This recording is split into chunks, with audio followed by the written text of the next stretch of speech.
പണ്ട് ഐസുകാരൻ്റെ P P ഒച്ച കേട്ട് ബഹളം വെക്കുമ്പോൾ അമ്മാമ്മ പറയുമായിരുന്നു അത് തോട്ടിലെ വെള്ളം കൊണ്ടാ ഉണ്ടാക്കുന്നതെന്ന്. എങ്കിലും അതൊന്നും സാരമാക്കാതെ ഐസുകാരൻ്റെ പിന്നാലെ ഓടുമായിരുന്നു. 1 രൂപയ്ക്കും 1.5 രൂപയ്ക്കും 2 രൂപയ്ക്കും അന്ന് കിട്ടിയിരുന്ന രുചിയും സന്തോഷവും അത് വേറെ തന്നെയാണ്. ഒരിക്കലും തിരിച്ചു വരാത്ത ഒരു കാലം. അതേ കൂട്ടുകാരെ, 1970, 80, 90 കാലഘട്ടങ്ങളിലെ കൊച്ചു കുട്ടികളുടെ ഹരവും സന്തോഷവും എൻ്റർടൈൻമെൻറ്റും എല്ലാം ഈ ഐസും ഐസ് പെട്ടിയും തന്നെയാണ്.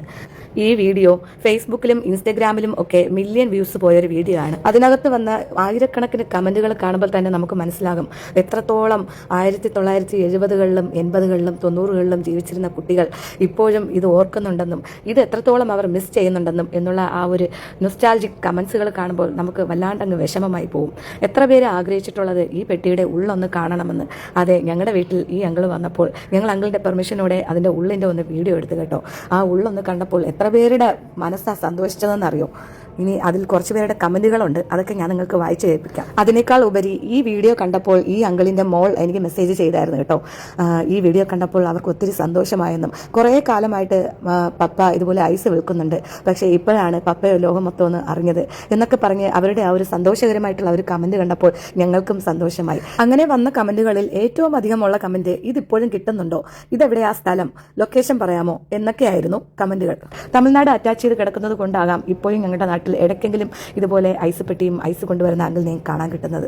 വീണ്ടും വന്ന കുറേ കമന്റുകൾ വായിക്കാം. 10 കശുവണ്ടി കൊടുത്താൽ ഒരെണ്ണം കിട്ടും. ഐസുകാരന്റെ ബെല്ല് കേൾക്കുമ്പോൾ അപ്പുറത്തെ പറമ്പിലെ ഇക്കയുടെ മതിൽ ചാടി കശുവണ്ടി പറക്കി ഓടുന്നത് ഇന്നും മറക്കാൻ കഴിയുന്നില്ല. അതുപോലെ തന്നെ വേറൊരു കമന്റ്, അത് വാങ്ങിക്കാനും കൊതിച്ചിരുന്ന ഒരു കാലം. പൈസ ഉള്ള വീട്ടിലെ പിള്ളേർ വാങ്ങുന്നത് നോക്കി നിന്ന് പൊട്ടിയ ഐസ് ഉണ്ടോ എന്ന് ചോദിച്ചിരുന്ന ഒരു കാലം. 1 രൂപയ്ക്ക് ഇന്നത്തെ ആയിരങ്ങളുടെ വിലയുണ്ടായിരുന്നു ആ കാലം.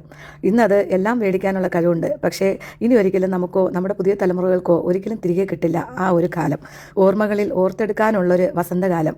ചില നഷ്ടങ്ങളുടെ കൂടെ ആ ഓർമ്മകളും ബാക്കി മാത്രം. ശരിക്കും പറഞ്ഞാൽ ഇതൊക്കെ വായിക്കുമ്പോൾ തന്നെ ഭയങ്കര ഒരു നൊസ്റ്റാൾജിക് ഫീലിംഗ് ആണ് കേട്ടോ. ഞങ്ങളും ഇതേപോലത്തെ ഐസങ്ങൾ വരുമ്പോൾ ഐസ് മേടിക്കാൻ പറ്റാതെ വീട്ടിൽ അടിയുണ്ടാക്കിയ ദിവസങ്ങളുണ്ട്. ഒരു 50 പൈസയ്ക്ക് വേണ്ടി ഓടിയ ദിവസങ്ങളുണ്ട്. അതേപോലെ തൊട്ടടുത്ത വീട്ടിലെ കുട്ടികൾ മേടിക്കുമ്പോൾ അത് നോക്കി നിന്ന് വിഷമിച്ച ദിവസങ്ങളുണ്ട്. പൊട്ടി ഐസ് ഉണ്ടോ എന്ന് ചോദിച്ച് നടന്നൊരു കാലമുണ്ട്. ഇന്നിപ്പോൾ ഇതൊക്കെ മേടിക്കേണ്ട കഴിവുണ്ട്, പക്ഷേ എങ്കിലും ഇതിനോടൊന്നും വലിയ കൊതിയില്ല. ആ കാലമൊക്കെ കഴിഞ്ഞു. എത്ര ആഗ്രഹിച്ചാലും ഒരിക്കലും തിരിച്ചു വരില്ല എന്ന് ഉറപ്പുള്ളൊരു കാലം. ഈ കമന്റുകളിൽ ഏറ്റവും അധികം ഫാൻസ് ഉള്ളത് പാലൈസിനാണ് കേട്ടോ. 80കളും 90കളും മനോഹരമാക്കി തന്ന ബാല്യം, ആ ഓർമ്മകൾ ഇടയ്ക്കൊക്കെ ജീവിതത്തിൽ ഓർക്കാൻ പറ്റുന്ന നിമിഷങ്ങൾ, അത് വലിയൊരു അനുഭൂതി തന്നെയാണ്. പറഞ്ഞറിയിക്കാൻ പറ്റാത്ത ഒരു അനുഭൂതി. ഇതുപോലെ പല പല നൊസ്റ്റാൾജിക് കമന്റുകൾ, അത് കാണുമ്പോൾ അറിയാം എന്തുമാത്രം നമ്മൾ ഈ ഐസിനെ മിസ് ചെയ്യുന്നുവെന്ന്.